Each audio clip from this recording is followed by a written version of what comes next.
नगर पालिका के चेयरमैन के पति पूर्व सांसद देवेंद्र नागपाल ने प्रेस कॉन्फ्रेंस कर कहा, सीलिंग की जमीन से हमारा कोई लेना देना नहीं है। हम आपको बता दें कि गजरोला क्षेत्र के मोहल्ला जलाल नगर में सीलिंग की जमीन पर कुछ भूमाफियाओं द्वारा कब्जा करने के बाद में वहां प्लॉटिंग काट दी गई थी, जिस पर शासन स्तर से कार्रवाई की गई तो नगर पालिका ने जीसीबी से उस सभी को हटवा दिया गया। अब पूर्व सांसद देवेंद्र नागपाल का कहना है कि इस जमीन से हमारा कोई लेना देना नहीं है, इसलिए उन्होंने डीएम को पत्र लिख भूमाफियाओं के खिलाफ कार्रवाई की मांग की है। अभी कुछ दिनों से नगर पालिका परिषद गजरोला को लेकर एक सीलिंग की लैंड को लेकर काफ़ी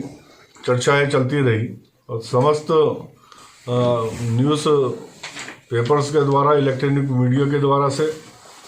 जो भी चलाया गया उसके अंदर मैं अपना स्पष्टीकरण देना चाहता हूं कि सबसे पहले तो सुप्रीम कोर्ट का इस जमीन पर स्टे है और इस जमीन को, जिसको सीलिंग का जो एक भाग है, उस जमीन पे नगर पालिका परिषद का कोई लेना देना नहीं है किसी प्रकार से भी, और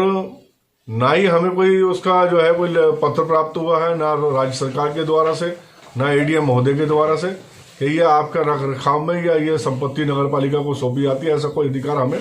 नहीं दिया गया है। इसमें आपके पत्रों के माध्यम से ये भी दर्शाया गया कि नगर पालिका की जमीन पे कब्जे कर लिए गए। ये कब्जे नगर पालिका की जमीन पे नहीं हुए हैं, ये राजस्व विभाग की जमीन है, राज्य सरकार की जमीन है, जिसको हमें नहीं सौंपा गया है, जिसकी जिम्मेदारी हमारी बिल्कुल नहीं बनती है, किसी प्रकार से भी नहीं बनती है। और यहाँ मैं ये भी कहना चाहता हूँ कि जो सीलिंग की जमीन है और जिसपे सुप्रीम कोर्ट का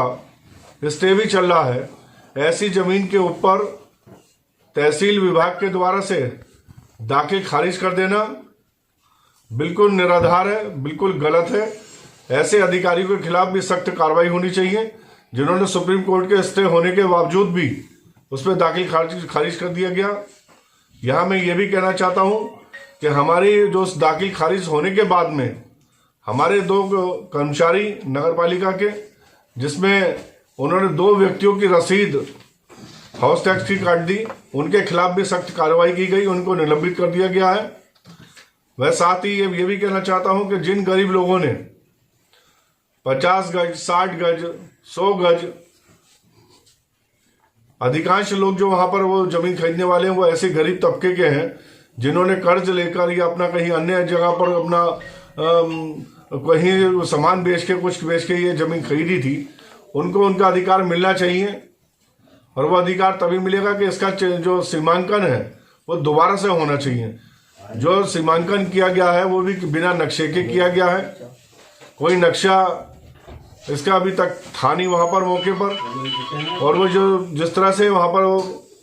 22.5 बीघा जमीन अलग की गई है, उसके अंदर तमाम वो गरीब लोग आ गए हैं जिन्होंने 50 गज, 60 गज जमीन खरीद रखी थी या 100 गज जमीन खरीद रखी थी। यहाँ मैं ये भी कहना चाहता हूँ कि इसके अंदर वो काफी असरदार लोग जो राजनीति में भी अपना असर रखते हैं, कुछ पदों पर बैठे हुए हैं। एक कहीं के मौजूदा ब्लॉक प्रमुख भी इसके अंदर शामिल है और वो अपना पद का दुरुपयोग करके गरीब लोगों को खरीद फरोख्त करने का काम उन्होंने भी किया है। उनके खिलाफ भी सख्त कार्रवाई होनी चाहिए और जो भी भूमाफिया हैं जिन्होंने भी कार्य किया है उनके खिलाफ माननीय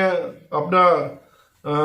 जिलाधिकारी महोदय से मैं अनुरोध करता हूं कि सख्त कार्रवाई की जाए, निष्पक्ष कार्रवाई की जाए और जो भी दोषी है उसे सख्त सजा मिलनी चाहिए और गरीबों को उनका हक मिलना चाहिए। जिस दिन ये वहाँ पर जो प्लॉटिंग थी तोड़वाई जा रही थी तो लोगों में आक्रोश था कि नगर पालिका की तरफ से तोड़वाई जा रही है, तो ये आज आप क्या मैसेज देना चाहेंगे उन लोगों को? देखिए, ये है, मैं आपको चैनल के माध्यम से कहना चाहता हूँ कि हमारा कोई लेना देना नगर पालिका को उससे ना था ना है, और आगे जब कोई हमें रख रखाव के लिए वो दिया जाएगा तो उसका पूरा सदुपयोग किया जाएगा। यह मैं आपके साथ में दावे के साथ कह सकता हूँ। जहां तक नगर पालिका की जिम्मेदारी की बात है, अगर कहीं ऊपर से अधिकारीगण हमारे ईओ को कोई आदेश देते हैं, वो उसके अनुरूप कुछ काम करते वरना हमारी नगर पालिका कोई लेना देना इससे नहीं है। नगर पालिका का लेना देना नहीं था, फिर भी जीसीबी मशीन चलवा दी गई। मैंने क्या कहा आपसे अभी कि अगर कहीं उच्च अधिकारियों के आदेश अगर ईओ को मिलते हैं तो ईओ उनके आदेश में कुछ काम कर सकता है, वरना हमारी